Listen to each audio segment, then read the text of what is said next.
Bueno, para los que no me conocen, mi nombre es Juan Carlos Anco Ducos, ¿no? Actualmente trabajando en el Hospital Arzobispo de Loaiza. En realidad la idea es que si van a dar un examen pues de internado, el ENAM, que me imagino que es lo que están apuntando ahorita, la idea es que los mismos conocimientos apliquen también en un futuro para el examen de residencia, ¿no? Porque en realidad la mecánica del examen es similar, es muy similar.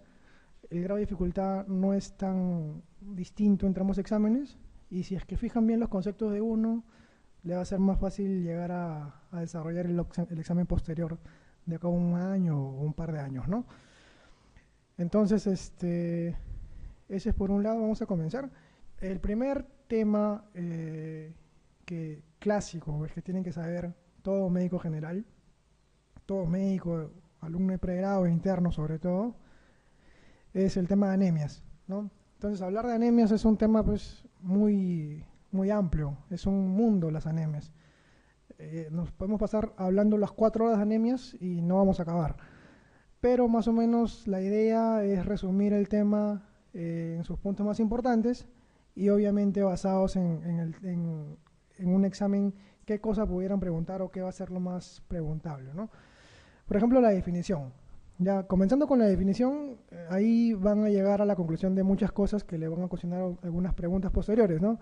Disminución de la concentración de la hemoglobina en sangre, ya, esa es la anemia. Disminución de la concentración de la hemoglobina en sangre, ya sea porque hay pocos eritrocitos o porque hay poca hemoglobina en ellos. Entonces, por cualquiera de estos motivos, se puede desarrollar la anemia, disminución de la hemoglobina en sangre y posteriormente las características clínicas que tiene un paciente con anemia, ¿no? En términos generales, ¿eh? No estoy hablando de qué tipo de anemia, si es microcítica, normocítica, microcítica, normocítica, ¿no? O sea, es el término general en anemia, ¿no? Las características clínicas específicas se van a ver después. Entonces, más o menos nosotros tenemos que saber, ya de repente lo saben, ¿no? Pero vamos a repasar que el término eritropoiesis es la secuencia que pasa pues el desarrollo del glóbulo rojo, ¿no? Desde una célula, el stem cell, que es la célula pluripotencial, hasta el desarrollo final del eritrocito. Ese proceso se llama eritropoiesis y tiene sus etapas, ¿no? Nosotros en la vía uterina principalmente tenemos lugar a la eritropoiesis en el saco vitelino, ¿no? Pero cuando vamos desarrollándonos dentro del útero, ya en el último trimestre, el saco vitelino deja su lugar para que el primer lugar lo ocupe la médula ósea y permanezcamos en la vida extrauterina como primer lugar de médula ósea para el lugar de eritropoiesis, ¿no es cierto? Eso es lo importante. Entonces, ¿dónde se desarrolla la eritropoiesis en el feto? En el saco vitelino, luego vaso. En el último trimestre y una vez que el feto ya sale del útero, ¿no? O sea, ya nace la persona en la médula ósea, ¿no? Otra cosa, importante saber que el proceso de eritropoiesis, a su vez, hablando pues que se va a producir en la médula ósea, hay un punto importante, un punto de quiebre. Una vez que tenemos lugar al stem cell, va a haber una unidad formadora de colonia que me va a dar lugar a un proeritroblasto, ¿no? El proeritroblasto, más o menos vamos a adelantarnos para que tengan la idea, ¿no? Acá está, este proeritroblasto a su vez nos va a dar distintos tipos de eritroblastos, ¿no? Específicamente, lo que tienen que saber es que grabarse el eritroblasto basófilo y el eritroblasto policromatófilo, ¿no? ¿Por qué? Porque hay una pregunta clásica que te dicen, ¿cuál es el eritroblasto que tiene o que sintetiza menos hemoglobina de los que ven acá? La respuesta es eritroblasto basófilo, ¿ya? ¿Y cuál es el eritroblasto que sintetiza más hemoglobina? La respuesta es el eritroblasto policromático, ¿no? Policromatófilo. Entonces, de todo esto, lo que tienes que grabarte más o menos son esos puntos claves, ¿no? Otra cosa que tienes que grabarte, por ejemplo, es que desde el paso de la célula madre pluripotencial hasta las unidades formadoras de colonia, hasta la diferenciación de los eritroblastos, hay una serie de factores inductores de crecimiento y de diferenciación. ¿Por qué es importante clínicamente hablar de esto? Por ejemplo, nosotros tenemos un paciente crítico que no tenía antecedentes y tiene un proceso agudo, subagudo, inflamatorio, infeccioso, que lo lleva a un estado crítico del paciente, ¿no? Entonces, ante un proceso inflamatorio subagudo, agudo o crónico, hay factores inductores de crecimiento que se van a inhibir, hay factores inductores de diferenciación que se van a inhibir. Eso va a impedir que el paso se dé efectivamente entre una célula pluripotencial a toda esta secuencia de divisiones, ¿no? Por lo tanto, la inflamación crónica, ¿no?, actúa a este nivel.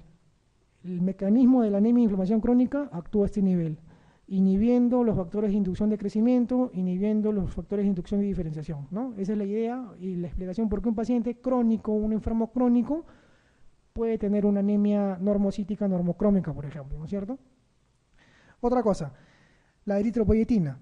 Ya nosotros sabemos que una vez que ya está en CEL, unidad de formadora de colonia, siguiente paso, antes de la división de los pluritroblastos, hay una hormona fabricada principalmente en el riñón y un poquito en el hígado que se llama la eritropoyetina. ¿Cuál es el principal estímulo para la eritropoyetina? La hipoxia, ¿no? La hipoxia. Situaciones de hipoxia clínicas, por ejemplo, pacientes que suben a la altura, más de 3.000 metros sobre el nivel del mar, por ejemplo, pacientes fumadores crónicos, pacientes con neumopatías crónicas, EPOC, fibrosis, por ejemplo, pacientes con falla cardíaca, con shunt intracardíaco, ¿no? Esos pacientes tienen hipoxia crónica y esos pacientes van a tener mayor inducción de eritropoyetina y por lo tanto, si tienen mayor inducción de eritropoyetina, va a estimular en un número más o aumentado la división de los pluritroblastos a eritroblastos y finalmente me da más eritrocitos y el resultado clínico, ¿qué cosa es? La poliglobulia, ¿no? Poliglobulia secundaria. Es por eso que un paciente que vive en la sierra a grandes alturas o un paciente fumador, ustedes ven que el hematocrito y la hemoglobina tienen cifras por encima de lo normal, ¿no? Justamente por este motivo. ¿Ya? ¿Cuánto dura esta división que estamos hablando? De pluritroblasto a eritroblastos. ¿Cuánto dura? 5 días. 5 días. Si tú viajas a la sierra, a Cerro de Pasco, por ejemplo, ahorita, ¿no? Llegas en unas horas, en un avión, por ejemplo, ¿no? Vamos a poner un ejemplo práctico. Inmediatamente tú llegas, vas a sentir tu cuerpo va a experimentar un tipo de hipoxia, ya, ¿no? Entonces, la eritropoyetina se va a sintetizar inmediatamente, pero si tú te sacas un hemograma en ese momento, no vas a tener ningún cambio. ¿Cuánto tiempo tiene que pasar para que tu cuerpo se vea reflejado en el hemograma la adaptación? 5 días, ¿no? Justamente por esto, porque el proceso de células precursoras a eritrocitos demora 5 días, ¿ya? Listo. Otra cosa que podemos sacar provecho en esta lámina, el eritrocito, como ustedes ven acá, ya es el producto final, tiene un precursor previo, ¿no? ¿Cómo se llama ese precursor? El reticulocito, ¿no? El reticulocito es el último paso, por decir así, para la formación del eritrocito. ¿Cuánto es el valor normal de eritrocitos en sangre periférica? Alrededor de 1% aproximadamente, ¿ya? ¿Por qué es importante el reticulocito y por qué, te lo repito y te lo voy a repetir en todo este camino de anemias? Porque lamentablemente los médicos estamos mal acostumbrados a no pedir reticulocitos en sangre periférica ante un paciente con anemia y es lo más importante que tú tienes que hacer, porque desde ahí parte si el reticulocito está alto o está bajo, ¿no? Es un tipo de clasificación si la anemia es hipoproliferativa, poco proliferativa o hiperproliferativa, por ejemplo, ¿no? O hiporregenerativa, arregenerativa o regenerativa, ¿no? Entonces, ese punto de corte nos lo da el reticulocito, ¿ya? Vamos a hablar después un poquito más detallado. Y bueno, y finalmente se da ya la formación del eritrocito, ¿no? Clásicamente lo que preguntan, ¿el eritrocito tiene núcleo? No tiene núcleo. El eritrocito tiene forma bicóncava, ¿no? Acá se ve, forma bicóncava. ¿Quién le da esta forma bicóncava al eritrocito? ¿Cómo se llama la proteína que le da la forma bicóncava? Pregunta de examen típica, la espectrina, ¿no? La espectrina te da la forma bicóncava del eritrocito. Por lo tanto, si no tenemos espectrina, como hay en congénitas, ¿cómo será el eritrocito? Será en forma de una pelotita, ¿no? Un esferocito. Por lo tanto, hay una enfermedad que se llama la esferocitosis hereditaria, que se caracteriza porque justamente los eritrocitos pierden su forma bicóncava por déficit de la espectrina y tienen una forma de esferocitos. Esferocitosis hereditaria por déficit de espectrina eritrocítica, ¿no es cierto? Eso te va a dar un cuadro pues clínico característico que son las anemias hemolíticas, la formación de cálculos vesiculares de pigmentos en niños, ¿no es cierto? Entonces, pero más o menos la idea es que entiendas por qué pasa eso, ¿ya? ¿Cuánto vive un eritrocito? 120 días, ¿ya? Esa es la idea, 120 días. Y puedes repasar, por ejemplo, acá, cuánto vive una plaqueta aproximadamente, 7 a 10 días. ¿Y cuánto vive aproximadamente un glóbulo blanco? Horas, ¿no? Pocas horas. La célula que vive más días, por lo tanto, es el eritrocito, 120 días, ¿ya? A ver, volviendo un poco a la diapositiva previa. Mira, otra cosa importante que tienes que saber, por ejemplo, bueno, el tema de la maduración de eritrocitos, es importante saber eso, sí. ¿Por qué? Porque ese proceso que te dije que se llamaba eritropoiesis, ¿no es cierto? Aparte de que tienes que tener pues adecuadas condiciones para desarrollo del eritrocito, como por ejemplo que haya una buena adecuada inducción de factores de diferenciación o estimulación de crecimiento, aparte de que tengas una buena producción de eritropoyetina, aparte de que tengas una buena materia prima que es el hierro, hay unos elementos que realmente son importantes para esta maduración también, ¿no? Es la vitamina B12 y el ácido fólico, ¿no? La vitamina B12 y el ácido fólico, que es la vitamina B9, ¿no? ¿Por qué? Porque son importantes en la formación del eritrocito porque tienen parte en la formación del ADN, ¿no? Exactamente qué cosa forman el trifosfato de timidina, ¿no? Que es una de las bases del ADN. ¿Qué pasa si yo tengo un paciente que tiene todo bien, pero por alguna razón no tiene adecuada cantidad de ácido fólico ni B12 en sangre? Lo que se va a producir es una eritropoiesis ineficaz. Eritropoiesis ineficaz. ¿Qué quiere decir eso? Que los eritrocitos pues no van a cumplir su vida de 120 días, ¿no? Su vida media de 120 días, sino se va a ver afectada, acortada por este déficit de vitamina B12 y ácido fólico.